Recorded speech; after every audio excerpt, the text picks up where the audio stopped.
News 46 is brought to you by Bees Embroidery and Garment Printing, specializing in custom and personalized decoration of gifts, garments, and more. Call 775-727-9444. News is also brought to you by J.K. Nelson Law. Call 727-9900 today for your free consultation. If you need a lawyer, you need Nelson.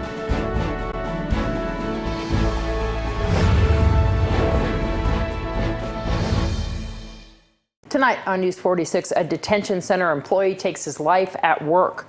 New details have emerged about a dog shooting. News 46 starts now. You're watching KPVM News 46 with Deanna O'Donnell.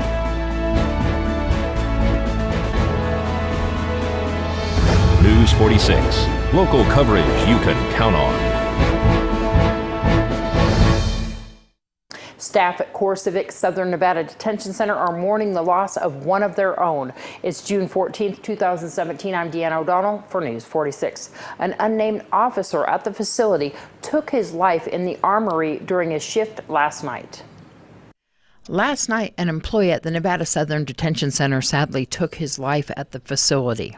At approximately 6:06 p.m., facility staff responded to a fire alarm. There was no fire discovered. Responding staff found the employee and immediately contacted emergency medical services. Despite the rapid response of their staff and the swift arrival of emergency responders, the employee was pronounced dead at the scene. Initial reports of a gas alarm sounding inside the armory led the staff to discover what was reported as a captain who had shot himself and used a CS grenade, commonly referred to as tear gas, used for crowd control to possibly stop fellow staff from coming into the area. At no time were the inmates in danger. Several people were treated for exposure to the tear gas by Pahrump Valley Fire and Rescue. CoreCivic says their thoughts and prayers are with the family and loved ones of their fellow CoreCivic colleague, as well as the extended family of the Southern Nevada Detention Center. Resources are being made available to impacted employees at the facility as they cope with the loss of their colleague.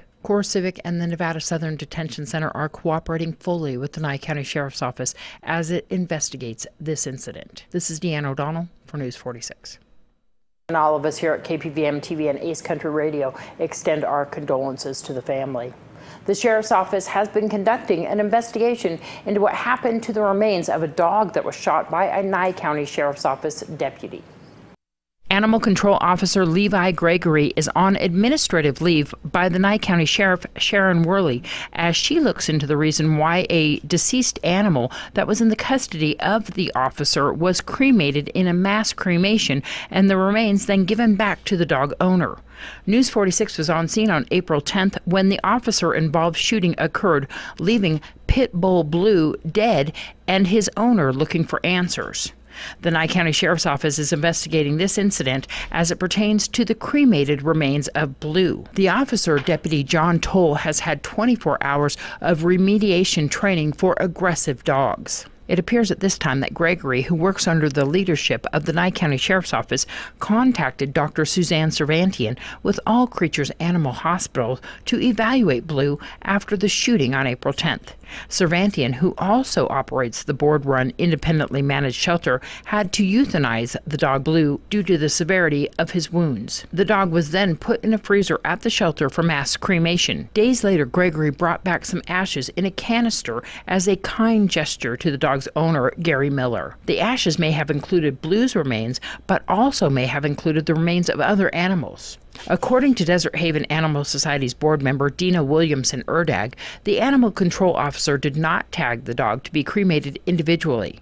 Erdag told News 46 at no time did the shelter employees or volunteer staff have possession of Blue. The animal control officer handled the remains at all times. This is Deanna O'Donnell for News 46.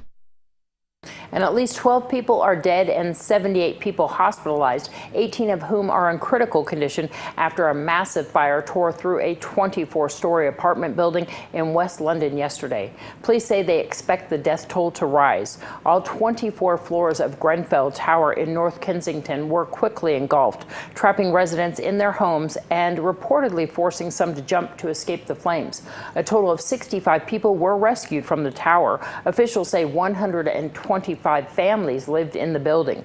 The fire broke out about 1 a.m. The fire chief said it was too early to speculate the cause of the blaze. A website run by the Grenfell Action Group said residents of the tower had expressed concerns over the safety of the building, specifically pointing to fire risk. The tower was built in the 1970s and recently subject to a $10.9 million redevelopment. The building was to undergo specific improvements to fire safety and ventilation works. More news right after this break.